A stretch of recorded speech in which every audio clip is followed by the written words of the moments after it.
Carritte from a large Bob Carritte from a large consulting outfit, MPR. They're in the area of Virginia. Bob is an electrical engineer. He studied at Northeastern, I guess, where your undergraduate was, and then you went to the power school to Rensselaer. Mm-hmm. At least at that point, it was a power school. That's the way they used to refer to it.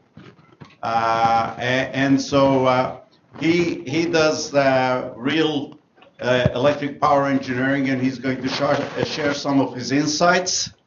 Today he's going to talk about transformers, and those are so critical elements in our power system, so it behooves us to know a little bit about what's going on in that area. So without any further ado, Bob, the stage is yours, and thank you very much for coming to address our seminar.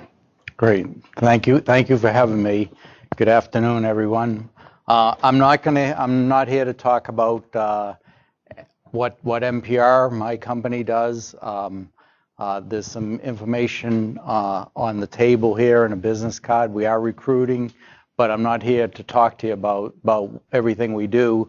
I'm just here to present to you something I think you'll be interested in as engineering students about what it's like a real-world engineering project, the evolution of that. So hopefully you'll get a sense of that. If I could get a sense of you at the start, how many of you are electrical engineering students? Okay. How many of you are graduate students? Okay, great. So hopefully this will give you some flavor for what real-world engineering project in the area of large power transformers are like. And as if you saw the abstract of the talk, you know, transformers are a part of the critical infrastructure of our electric power systems. They've been around for a long time. The elements of what they're constructed of is simply carbon steel, some specialty steel for the core design, some copper, or in some cases aluminum, but I prefer copper, conductor, paper, cardboard, and typically some insulating fluid that's most common, or just a mineral oil. So the nature of their construction is very simple, but it turns out that actually large power transformers today are still custom designed on a case-by-case basis. Doesn't mean that utilities that have the need for, say, like an auto transformer that ties two voltage levels together in a substation, that they may not have a standard design, that they go back and buy multiple copies of that. That often happens. But generally, when we're talking about large transformers, they're with a long lead time, typically of a year or so, and a large capital investment could be in excess of $1 million. Okay, we're talking about a custom designed product. So as engineering students, we're probably first introduced to the idea of a transformer and the ideal transformer model, maybe introduced in our physics, our freshman physics, electricity and magnetism course.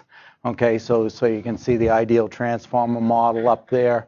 As we get into system design, you might look at it transformer from a one-line diagram point of view. Here's a piece of a generating station where you have a main generator, and you have a main generator step-up transformer, or a GSU, as I might use the terminology in today's talk, and then a unit aux transformer to power the house loads. And in this case, this is a 3-winding transformer with a primary winding and 2 tertiary windings or secondary windings to power the house load for the generating station.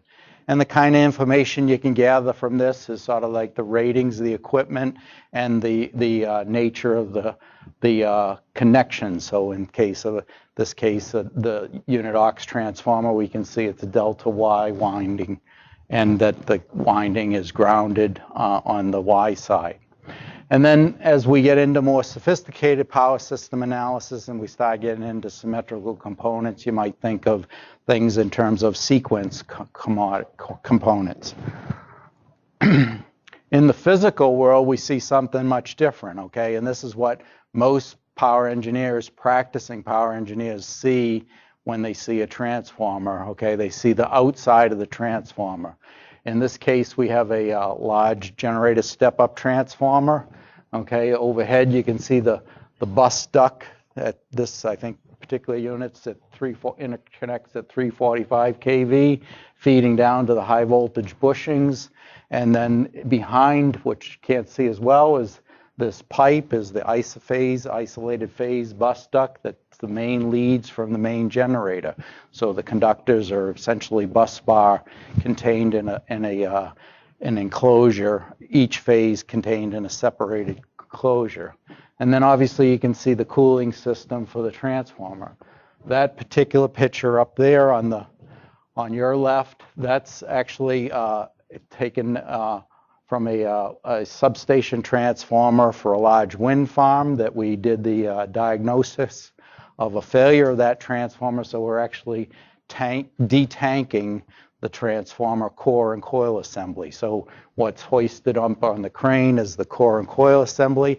And what we can tell from that picture is that we're looking at a particular type of core design, which is called a core form transformer as opposed to a shell form transformer. So we can see there's different types of designs. We can see there's 3 phases, so it's a 3-phase unit. If we look inside the tank, we can see on the tank wall flux shunts that help reduce the amount of the effect of the stray flux from the core in terms of how it would adversely heat the tank. Okay, so there's a lot you can see in a photograph, but this is sort of the physical world as opposed to the previous slide where we look at the sort of analysis world, if you will, of transformers. So what are the key, we sort of missed the picture here, but for some reason the picture didn't display, but say one day you might get, your boss may ask you to, hey, we're planning a new project, we're designing a new substation, and we're going to need a large power transformer for that, or an existing unit may fail and we are maybe aging and we need to replace that. So you're asked to, hey, I want you to work on this large power transformer. So that's one of the kinds of things we do at my company. So the first, there's some upfront, what I'll call engineering aspects of the project in which you need to figure out what's the size and capacity of the transformer, and then you need to write an equipment specification. So out of the next part of that, you take that equipment specification, and after you pre-qualify certain bidders, you might select, you're going to send that out for requests for quotation. All right, and when we talk about large power transformers, we are talking about an international supply chain. So you're talking about suppliers in Asia, suppliers in Europe, South America, and North America. Okay, so you may be evaluating bids from all over the world. Then once you select the vendor, one of the things that's very common and we highly recommend is that you actually do a detailed design review of the transformer design with the manufacturer before the release of long lead items. So the main things, the main components of the transformer that are subbed out by the manufacturer that are long lead items is the core steel and the conductor. Okay, so those are the things that, if you think of a schedule, those are the things that are critical path. And typically, before the release of of those orders, you want to do your design review, which means that the transformer manufacturer has to do a certain amount of design work that he can actually present you the design. And then you sit down with him and go through that. And that's a collaborative process. Then once you release from manufacturer, then there's a certain amount of oversight at the factory. You may have in-process inspections you're going to do, and then certainly you want to plan to witness the core and coil tanking and the factory acceptance test. So out of the next The next sort of block of work, okay, is what I will say the engineering stuff. So now it comes back into engineering back in your office where you actually have to do some calculations. If this is a replacement transformer, you know something about the impedance of the transformer. You need to update set point calculations for your protective relaying. So there's a whole body of analysis work that's involved in that, okay, using the as-built transformer data. Similarly, you know, actually deploying a transformer, new transformer in the field takes a fair amount of logistics, which we'll get into in a few minutes, and that needs some planning, okay? The shipping and handling of something that's several hundred tons, okay, across the ocean, unloaded at some port, put on a barge or a rail and shipped across the country, and then ultimately at some road and then onto your site.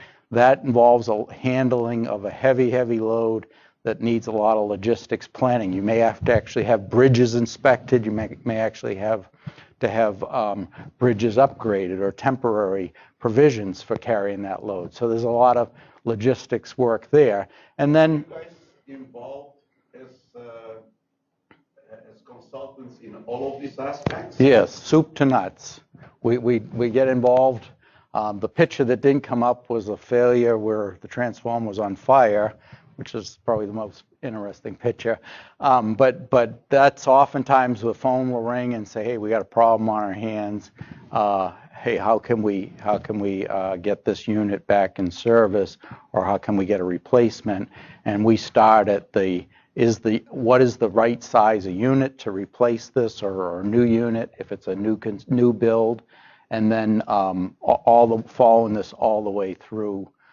Now, we're not the actual company that's going to do the heavy hauling, but overseeing that, making sure the permits are in place, making sure there is a plan, making sure the risk has been evaluated.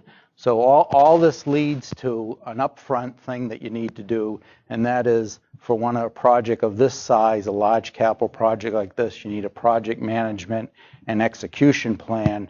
And that includes having a detailed project schedule and some kind of risk analysis. So if you're building a new substation, okay, one of the things you might want to consider in the risk analysis, well, what happens to the project if the transformer is 3 months late? Okay, what happens if my transformer gets caught in some tsunami when it's crossing the Pacific Ocean?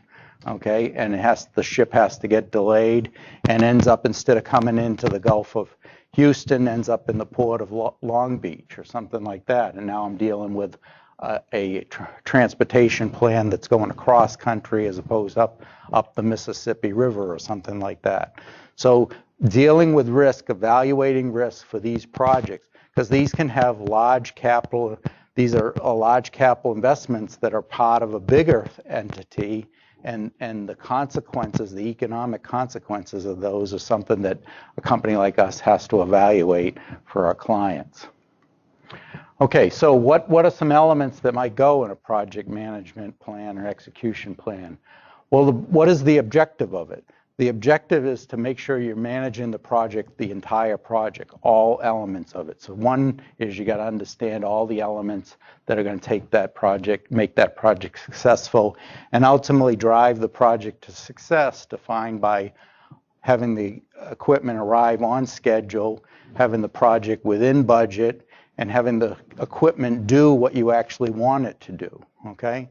So as engineers, that's something we need to think about. It's not having the right engineer, the right analytical solution, okay, or the right understanding of it, but actually making things happen. That's a key part of engineering, okay? So clearly defining the roles. When you lay out these projects, you're going to see that there are going to be many companies, many parts of your organization, even if it's within a company, that you're going to be interfacing with, and understanding those interfaces, who is going to do the protective relaying calcs, and what do I need from them, okay, in terms of when I'm doing the impedance sizing, what is the available short circuit current I got to deal with, okay? All these kind of interfaces of a project like this are important to understand, okay? Make sure you have a project budget and a spend plan, because you're going to be spending money over not just next quarter, but over a multiple year period. You need to understand that and communicate that with the appropriate people. All right. So we're going to talk more about how about what the thing about sizing the transformer and some of the technical aspects of it later on. And then I think understanding the interfaces, okay, your transformer is one part of a larger engineering system, and understanding those things are very important. And then risk, I talked a little bit about risk and contingency planning. What happens if things don't go as planned, okay? So sizing, transformer impedance sizing. Obviously, that's an important first step, is what is the right impedance for my transformer, okay? And that there's sort of a push-pull there. If I increase the impedance, that what does that do? That increases the voltage drop of the transformer, okay? But it reduces short circuit current. If I lower the impedance, I'm going to have higher short circuit currents. The downstream equipment, how is that affected by that? So coming up with the optimum impedance is important, okay? Reactive capability, particularly for a generator step-up transformer or a unit aux transformer, that's an important. There's a certain study to do to make sure you're sizing the transformer from an impedance point of view, and whether this has a tap changer or not, to make sure you're selecting the optimum taps. Okay, tolerances. You know, as engineers, particularly those of us that are analytically inclined, we tend to come up with a number out of the computer and say it's got to have, the impedance has got to be 11.8%. That's the optimum impedance, okay? Somebody has to go design and build and has to have manufacturing tolerances. So if you look at, say, ANSI C5712, which is one of the core standards for large transformers, you know, the allowable tolerances on an impedance for a power transformer are plus or minus 7.5%. Have you factored that into your analysis up front when you inspect the transformer? Can you actually live with those kinds of tolerances, or are you going to have to work with the manufacturer to get tighter tolerances? These are real-world kind of engineering problems. Obviously, the capacity in terms of its MVA needs to consider not just what do you need today, but what kind of emergency ratings you want for the transformer, and then things like load growth. I put down here 24 hours. Okay, understanding where the transformer is going to be used and the ambient temperature of that environment. Most power transformers are sized on the basis of having the transformer thermally designed for the 24 hours average temperature, okay? So it might have a 65-degree temperature rise, okay, for over ambient, but that's based on a 30-degree ambient over a 24-hour period. Well, if you're going to apply this transformer in the desert condition where the average ambient temperature is 50 degrees, okay, you may have to actually think through that through in more detail, because, well, is the high temperature coincident with the high ambient temperature, okay? And what are the short-term effects, particularly not only on the core and coil assembly, but also on the auxiliaries for the transformer. So understanding the ambient temperature is important, and also, you know, that altitude affects things like dielectric strength and the cooling capacity of things. So voltage ratings is somewhat self-explanatory, although there's the nominal voltage, and then the basic impulse levels, the designing the transformer for transients in power systems. And then physical dimension, that's another key thing. Does it have to fit on a certain pad? Am I replacing an existing unit and there's already interfaces that I want it to line up with? Okay, so I believe that detail engineering specification for procurement is essential to the success of any project of this nature. I'm not going to go through all these things, but I think these are the kinds of things to be thinking about in terms of engineering specification. Obviously, you need to talk about the site and what the conditions of how you're going to use the equipment, because you're conveying to the manufacturer, to him, how you plan to use this equipment, what's its environment, okay? And one of the things you'll come to realize and as practicing engineers is the idea that, hey, people that operate equipment, okay, they often understand the details of that equipment and from an operations point of view, but they have little knowledge about how the equipment is actually designed. And likewise, you'd think the manufacturer of that actually knows how the equipment is operated in the field. And in reality, there's very limited amount of understanding and knowledge. So being the bridge, one of the things that's good about being in the engineering services business is you actually can build that bridge and bring that operational knowledge to manufacturers that do detailed design work. Quality assurance is something that's important, and understanding what the manufacturer's quality assurance program is going to do and ensure for you is important. Design requirements, material requirements, okay? These are all things that are important and in terms of a specification. And where conveying to the manufacturer what role you're going to play as the procurer does affect the cost. So if you're going to be on site and visit them, or if you're going to have a design review, all these things need to be specified up front because they're going to affect his costs. And you need to be sensitive. This isn't about, hey, me winning and him losing. You want to structure things where it's a win-win, that that's just the way you should conduct business, is that you're up front with everybody in terms of your needs, and you convey them and let him do the same kind of thing. Okay? Bob Carritte mantra: not all C5712 transformers are created equal. A lot of people, I see a lot of specifications where people will specify, hey, I want an ANSI C5712 transformer, and they think that that means that they're going to get the same unit that their neighbor got, and that's just not the case. Typically, transformer specs or any kind of large equipment specifications are informed by people's experience, people's lessons learned. So incorporating lessons learned, getting smarter, preventing failures ahead of time, that's the name of the game in terms of having an effective procurement specification. Bid evaluation, okay, this is a large capital investment. First cost is not always the cheapest thing to buy or the right thing to buy. Transformers have losses. They have steady state no load losses that due to their core losses, they have load losses. Evaluating those,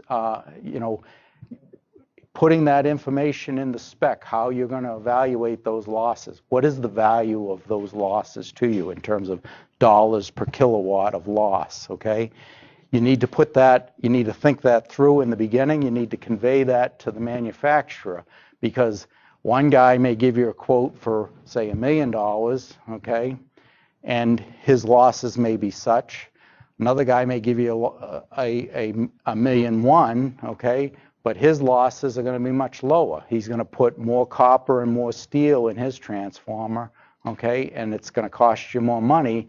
But when you evaluate it over your planning horizon, which could be 30 years for a large power transformer, and you look at the time value of money, those things make a difference, okay? So, but it's important that you convey that up front when you're requesting the bid, how you evaluate, you're going to evaluate his bids, so he understands what you will value, quality and efficiency. Oh, sorry. Okay, detailed design reviews. It's pretty common practice today. I think time has evolved. There was a period of time where manufacturers were very reluctant to sort of let someone in and see the basis of their design for a variety of reasons.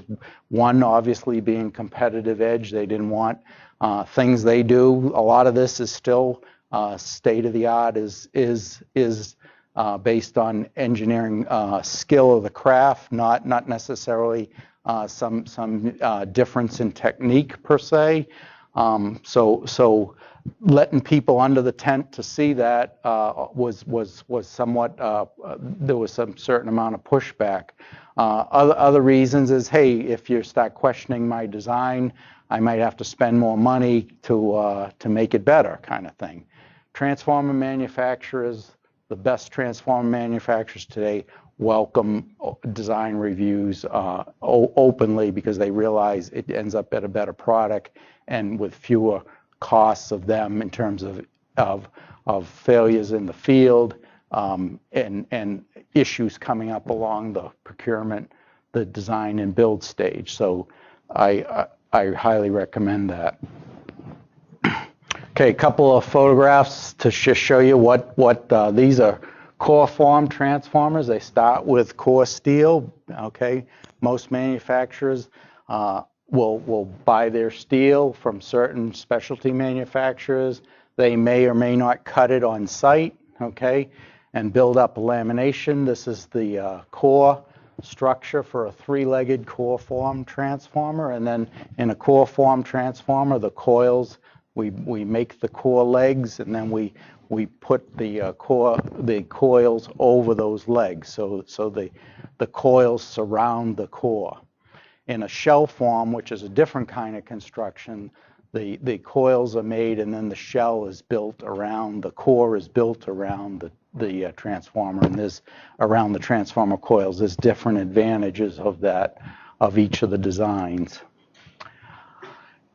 The next major stage after we get a core built, we start fabricating coils, and what you can see is you have the buildup of concentric windings. Typically, but not always, the lowest voltage winding is closer to the core, which is at ground potential, and then you build up concentrically with your other voltages if you have a medium voltage or a high voltage winding.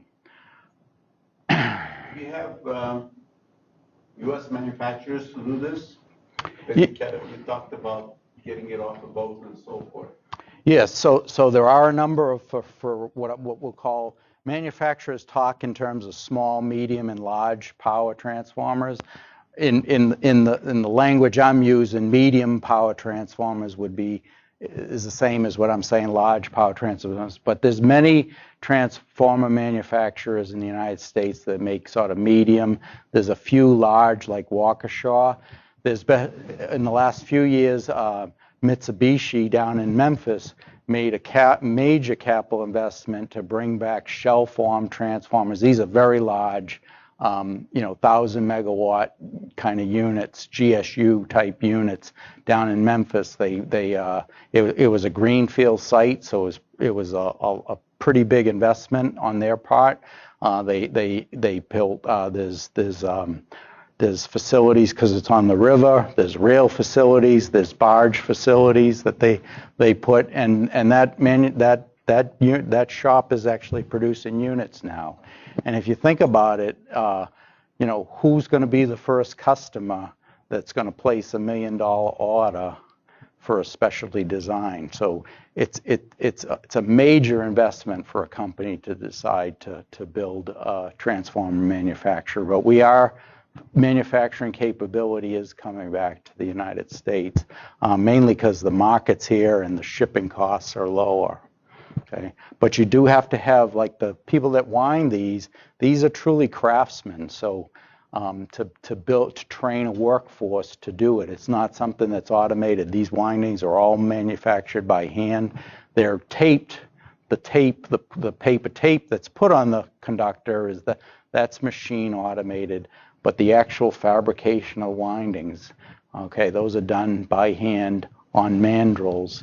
You could see that in one of the earliest slides, but it's a major investment to have that capability. Assembled or unassembled? Right. So most of the units, like of the size we're talking about, they're completely assembled and tested at the factory, and then what they'll do is they'll drain the oil to reduce the weight, because you're literally talking about thousands of gallons of oil. and then they'll remove the bushings, okay, and then they'll ship the unit sort of with dry air or nitrogen blanket. But essentially, there's a fair amount of on-site reassembly that has to go, and I'll have some photographs of that in a minute. Okay, so let me just say a word about tap changes. At lunch, somebody asked about tap changes, and here are two different units. So there's the turns ratio of the transformer, right, in our ideal transformer is fixed. It has so many turns on the primary and so many on the secondary, and that gives us a turns ratio. But we actually have two types of tap changes that we add where we can vary the turns ratio. We have de-energized tap changes where you have to shut down or de-energize the transformer, and then you can turn a switch, okay, which drives a mechanical mechanism that operates a switch inside the tank of the transformer. That typically those transformers are designed with 5 taps. You can specify something different, but the sort of standard is 5 taps with a center tap, and then 2.5% taps where you're changing the voltage by 2.5%, either buck or boost the voltage. There's another feature where you have actually much greater number of taps, typically 32, where you can do the tap changing online, okay? And why I put this slide in here, this sort of shows the difference in terms of complexity. So this transformer on the left, okay, this is actually the transmission. These are the switches for each of the phases for a de-energized tap changer. And so for every one of those taps, you have to have a lead to it and a lead back to the winding, okay? So you can see the complexity here. This is a transformer with an automatic tap changer. And this particular one has 16 taps up, 16 taps down. You gotta have a lead for every one of those tap positions. And there's all kinds of complex things that people do, like in this particular case, there's actually the tap changer, the switch that actually switches the taps. Actually, there's another transformer or a reactor inside the tank, okay, so that it's changing the voltage at a much lower voltage, even though this tap changer was on this unit, which was at a 500 kV. So deciding whether you need a tap changer or not is an important element because, you know, these things that if you're not going to use it, okay, it's something that you have to worry about long term in terms of its maintenance. The other thing is that when you have a tap changer with an online tap changer, then you have a control system that actually decides when should you change the tap, and setting up the algorithm for that properly so you don't accumulate a large number of tap changes and wear the thing out is important. So that's a part of the design. If I shift into factory acceptance testing, okay, there are sort of, yes, sir. So do you bring out these taps from the low voltage end? Is that how it is done, or does it matter? It doesn't matter. You'll see some taps are designed on the high voltage winding, some taps are designed on the low voltage winding. It just depends on the specific design. Typically, like in a core form, the low voltage winding is the inner winding, okay? So you build it up, the winding in concentric layers so that the inner line winding is most commonly the low voltage winding. So the most accessible winding is the high voltage winding. And so typically what they'll do is they'll build a high voltage winding. They may wind it so that the center of the winding, it's like a split winding where the neutral part of it is at the center and then it winds out from the ends, and then on top you'd have like an extra tap winding to add or subtract additional turns. But I've just seen so many differences. It really is a design specific thing. And then the type of tap changer you select and the impedance of the transformer, those things affect whether you're going to have a reactor inside to support the short circuit current that the tap changer is going to see. So there's not a really simple answer to your question. The specs specify where you're going to get your tap changers? Very much often. So that's a good question about specifications. You want to specify the things that are important to you, but you don't want to cross a line where you actually now become the transformer designer, okay? You want, in terms of that risk as part of the project execution, you want to stay on the line where you're specifying things that are important to you, that you know you're willing to take responsibility. So oftentimes, utility customers do have a specific tap changer vendor that they want, or bushings. They may say, hey, I only want to buy ABB bushings. So there are certain elements of the design that you actually will include in your specification. But again, the caution is make sure you know why you're specifying that, not because you think you're smarter than the guy that's been doing this for a living in terms of designing and building. One of the things we do, is factory acceptance testing. These are very important. What I'll convey to you is that, for these large power transformers, at no time during the factory is it ever tested to its full nameplate capacity at the voltage conditions. So what we can do in the factory is we can test at rated voltage conditions. We can stress the dielectric system of the transformer. We can test it thermally by testing it at rated current conditions. But most tests, most manufacturing facilities don't have 1,000 MVA, a megawatt generator that they can actually and load that they can put the transformer under those conditions. So the nature of the test is designed to fully test the transformer in all aspects of its design, but it's never fully testing the transformer at rated load conditions. So their factory tests sort of fall into design tests. So something like a short circuit test, where I actually test a design of a transformer. These are very rarely done, but occasionally manufacturers, when they're exploring new design features, they will actually test a transformer under short circuit conditions. Most of the time, we verify the design through analysis in that case. But the thermal design, if I'm going to buy a dozen transformers of the same design, I might do one heat run where we actually test the thermal design of the transformer. Okay, then there's certain routine tests, and then there's other tests that are typically specified by the customer. What I'll say is that, hey, functionally, if you look at how factory acceptance tests are divided up, they're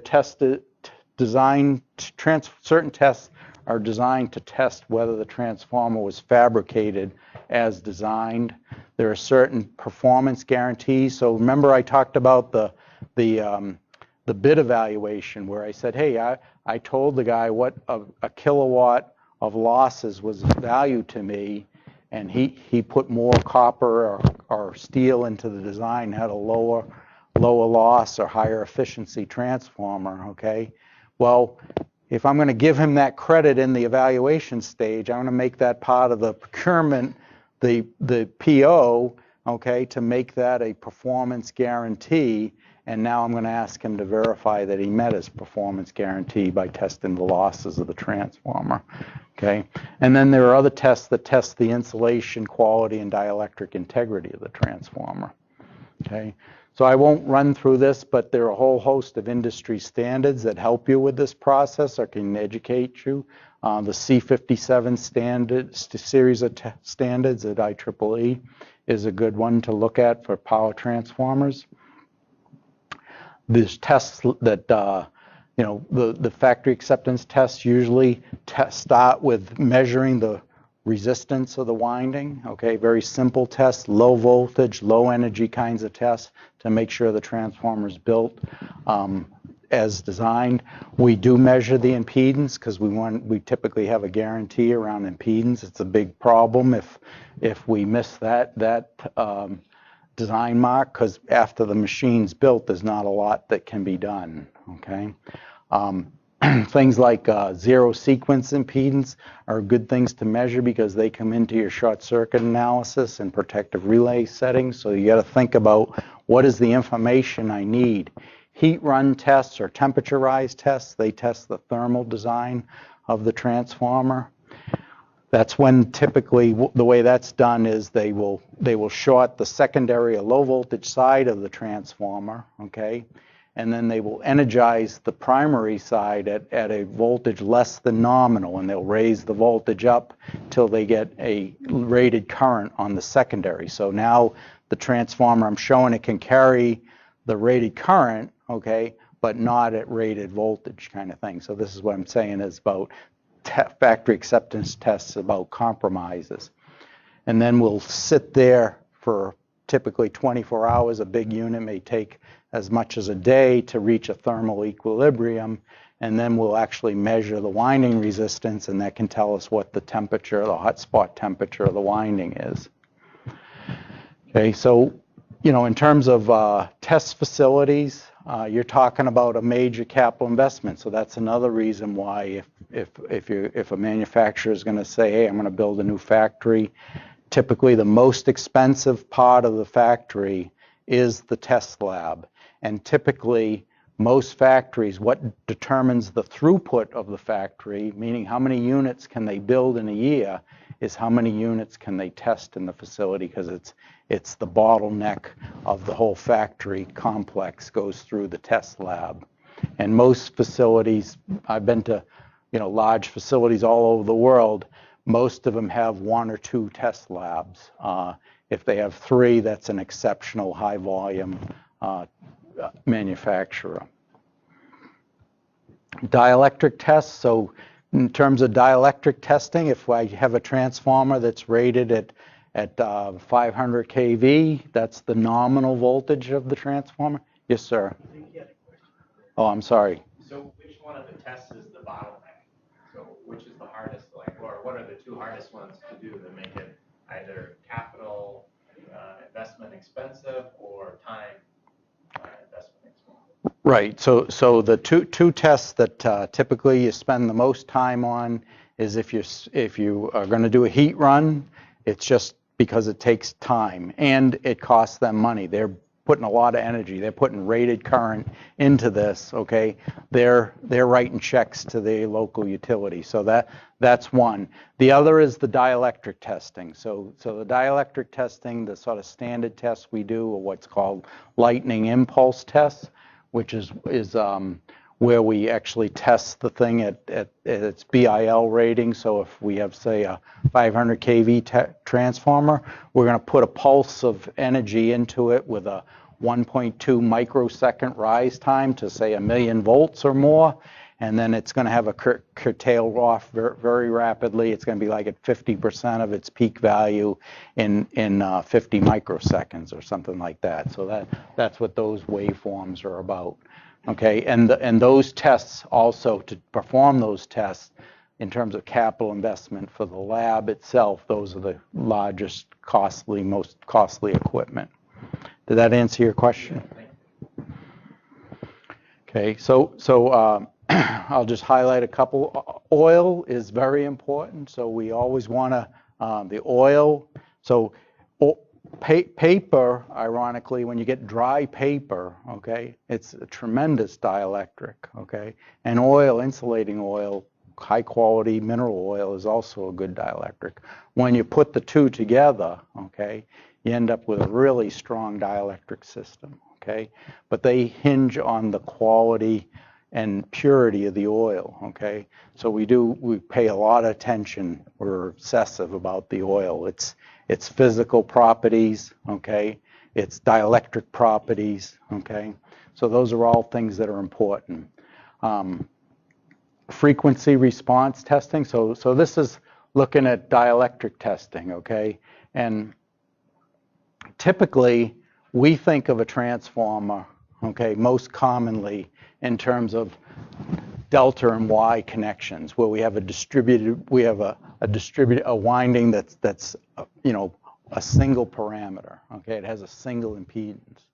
When we get into these high frequencies, okay, you think of the frequency content of that 1.2 microsecond pulse, okay, the transformer really looks something like this, where the winding, each phase of the winding is a distributed set of impedances with capacitance all of a sudden important, okay? So those kinds of things are important. In terms of one of the tests we do, we typically do SFRA tests, sweep frequency response tests, where we actually at low voltages, so low energy, will actually sweep through the transformer, each of the connections of the transformer from 20 hertz to 2 megahertz. And what that does is give us a signature of the transformer's impedance. And you can actually see it changes quite significantly. So this is the result of a sweep frequency test of a winding. And why that test was done is not that it tells you much about the dielectric integrity of the unit, but it actually tells you something about the physical characteristics of the unit. And so it's become a very important test where we do side-by-side comparisons. We do this test at the factory. We do it when we receive the equipment. If we have some incident in situ, we can actually do that test again. And then what it shows when you do the side-by-side comparison, you can actually show if something shifted in the transformer, which could be indication of a fault that you may not have been able to detect otherwise. And if you go back to the slide where I showed you we were detanking that unit in Taiwan, okay, I got a call from my client on this wind farm where they had through faults. The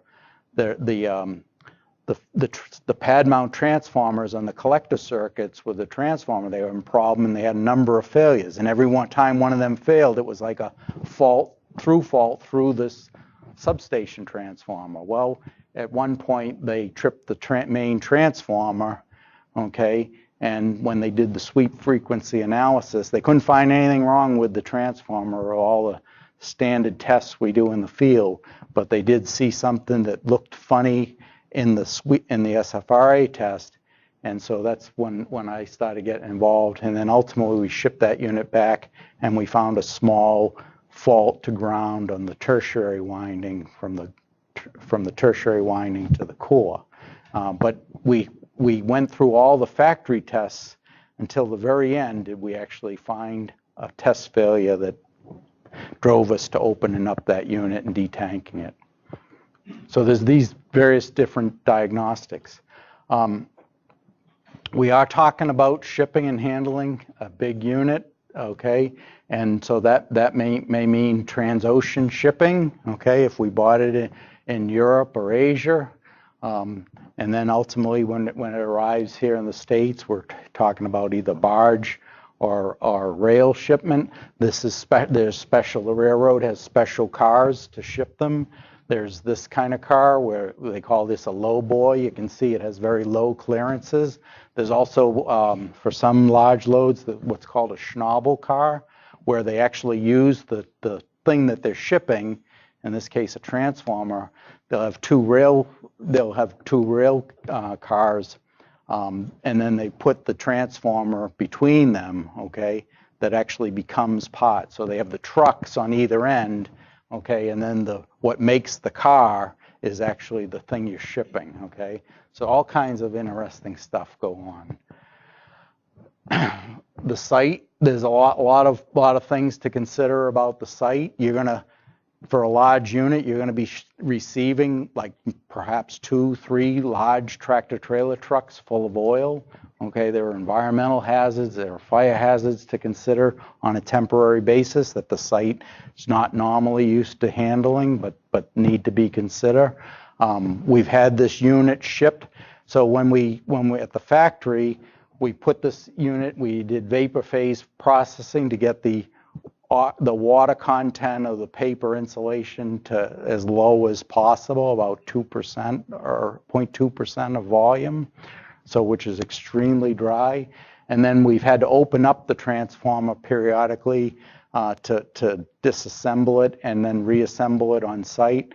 And so now we are going to reintroduce oil. We want to draw out from that oil, okay, or that paper, any moisture that it may pick up. And so we use hot oil processing on site, and there's certain rigs that require, okay?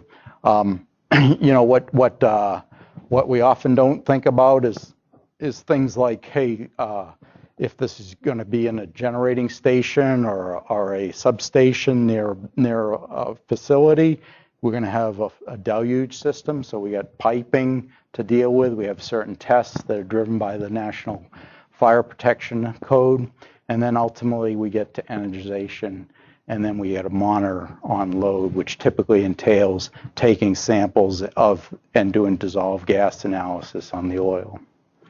Okay, so here's just some more pictures. This is one of my colleagues there. This particular unit that was down in Mississippi, we brought it in by truck, but we had certain bridges that we had to get the state to do some temporary shoring for. And then this is a 500 kV unit that we commissioned. Okay, so I'm going to stop and ask if there's any questions.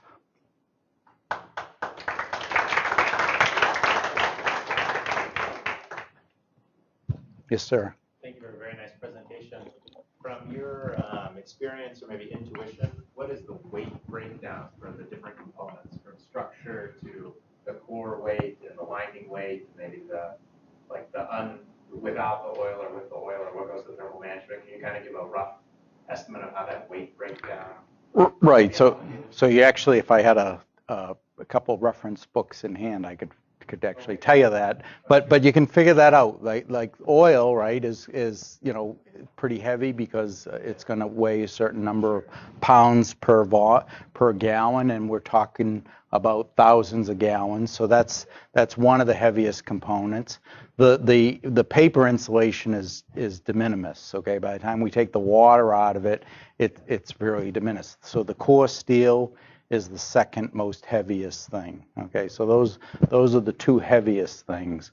And then you have a carbon steel tank, but that again is not really in the grand scheme of things. That and all the accessories are small compared to the weight of the steel and then the oil. Is there oil storage on site? Transformers? So people.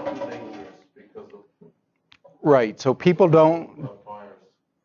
So once we fill the unit, okay, it's not like it consumes any oil. We obviously some units you can see that there is a leak there, okay, but there's no intentional consumption of the oil. So once we fill the unit, we don't have to store extra unit.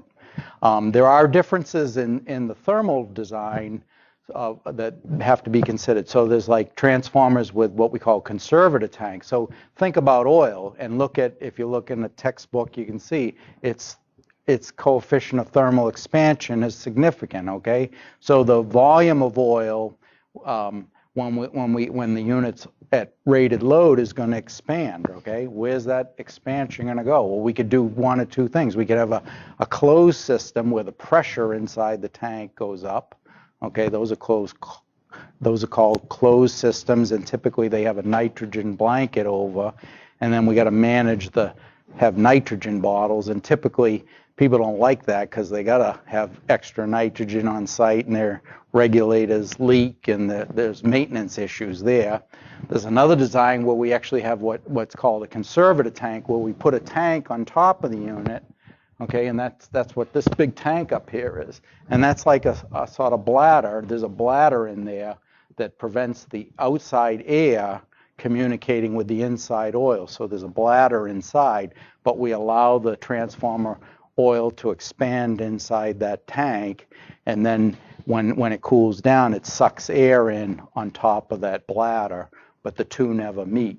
Okay, because one of the things we worry about we always want to prevent moisture, water, and air are our enemies. Yes, sir.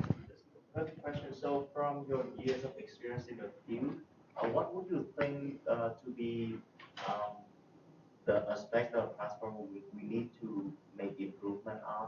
What kind of system can we add to the transformer to make it better in the future? That's a good question. So I think the kinds of things that I think of is the quality of the winding process. That's something that's important. There are people looking at different kinds of transformer designs, solid state designs. there are people that are always looking for advanced monitoring kinds of things. So right now, if you really want to reach into your pockets and spend money, if you think about when the thermal insulation is limited by what's the hot spot in the temperature, the hottest spot of the winding. Okay, we don't have a good way, when it's all assembled, we don't actually have a good way of measuring that directly. We infer it by analysis. So now people are using fiber optic temperature monitors where they actually will wind in the winding a temperature probe, okay, that they can actually directly measure the winding. So that's another advancement. We have online bushing monitors, partial discharge monitoring. So most of the innovation right now is going on into advanced diagnostics to support things like online monitoring and dynamic rating of units. So like if you have a generator step-up unit, if it's a base-loaded unit, you're essentially going to design it to be running at rated conditions all the time. But if you have a transformer out on the transmission system, okay, depending on what the load flow is, that transformer may not actually be loaded, heavily loaded, significant parts of its time.